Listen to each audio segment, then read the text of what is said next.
नमस्कार मित्रांनो, मी काव्या केकेस किचनमध्ये तुमचं पुन्हा एकदा स्वागत करते। तर आजची रेसिपी ही खूप हेल्दी रेसिपी आहे। ते म्हणजे आज आपण बनवणार आहोत बीटरूट, कॅरेट आणि ॲपल ज्यूस।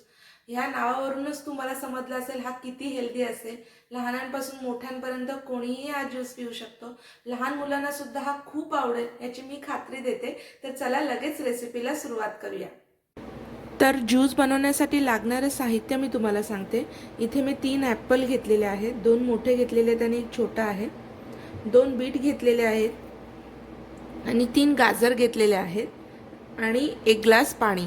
तर चला रेसिपीला सुरुवात करूया। सर्वप्रथम आपण हे सगळं स्वच्छ धुवून त्याची वरची स्किन काढून घेऊया। तर इथे फ्रूट्स मी छान असे धुवून त्याची वरची स्किन काढून घेतलेली आहे। ॲपलची स्किन तुम्ही नाही काढली तरी चालेल, मी इथे काढून घेतलेली आहे। आता मी हे छान असे बारीक बारीक कट करून घेते, म्हणजे ज्यूस आपला लवकर होईल। तर इथे ॲपल, गाजर आणि बीट मी छान असे बारीक कापून घेतलेले आहे। जनरली मुलं नुसता बीट आणि गाजरचा ज्यूस प्यायला बघत नाहीत, म्हणून मी ॲपल ॲड केलेला आहे। त्याच्यामुळे काय होतं की आपल्या ज्यूसमध्ये एकतर नॅचरल शुगर येते आणि वरून शुगर ॲड करायची गरज नाही लागत आणि तो चवीला सुद्धा टेस्टला सुद्धा खूप छान लागतो, म्हणून आपण ॲपल ॲड केलेला आहे। तर आता आपण हे मिक्सरमध्ये छान असं याची प्युरी करून घेऊया। आता मी हे मिक्सरमध्ये ॲड करते आणि छान असं आपण बारीक त्याची प्युरी करून घेऊया। पाणी जसं लागेल तसं आपण ॲड करूया, एकदम ॲड करायचं नाही, कारण आपल्याला प्युअर ज्यूस हवा आहे। आता इथे मी 1 ग्लास पाणी घेतलेलं आहे, तर मी आधी थोडं थोडं ॲड करते। मी इथे अर्धा ग्लास ॲड केलेला आहे आणि आता मी हे मिक्सरमध्ये छान त्याची प्युरी करून घेते।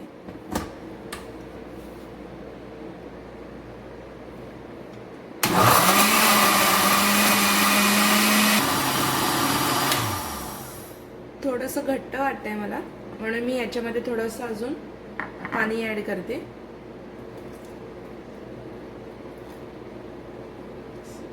आणि पुन्हा आपण हे एकदा मिक्सर लावून छान असं परत एकदा फिरवून घेऊया। तर तुम्ही बघू शकता अशी छान अशी आपली प्युरी रेडी झालेली आहे। आता आपण एका चाळणीच्या साहाय्याने त्यातला ज्यूस काढून घेऊया। मी ह्याच्यात हे ॲड करते। आता ह्याच्यामुळे एक छान असा ज्यूस आपला खालती ह्या भांड्यात येईल। हे बघा येतोय तो।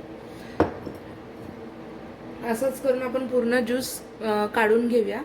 तुम्ही एक सुद्धा करू शकता की सकाळी उठलात आणि हे असंच पटकन होतं हा ज्यूस, काढून ठेवलं आणि हे साईडला जरी ठेवून दिलं तरी एक 10 ते 15 मिनिटात पूर्ण पाणी खाली येतं आणि ज्यूस आपला रेडी होतो। तुम्हाला जास्त मेहनत घ्यावी लागत नाही। तर मित्रांनो, तुम्ही बघू शकता आपला छान असा ज्यूस रेडी झालेला आहे। मी छान असा गाळून घेतला आहे बघा।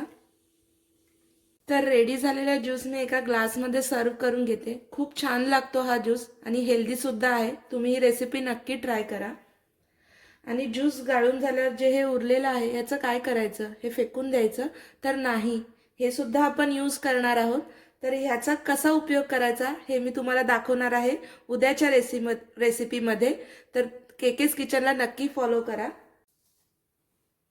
तर मित्रांनो, तुम्ही बघू शकता आपला हेल्दी असा ज्यूस रेडी झालेला आहे। हा ज्यूस तुम्ही रोज किंवा एक दिवसाआड घरातल्या सगळ्यांनी घ्या। ही रेसिपी तुम्ही नक्की ट्राय करा। माझ्या चॅनलला लाईक, शेअर आणि सबस्क्राईब करायला विसरू नका। धन्यवाद।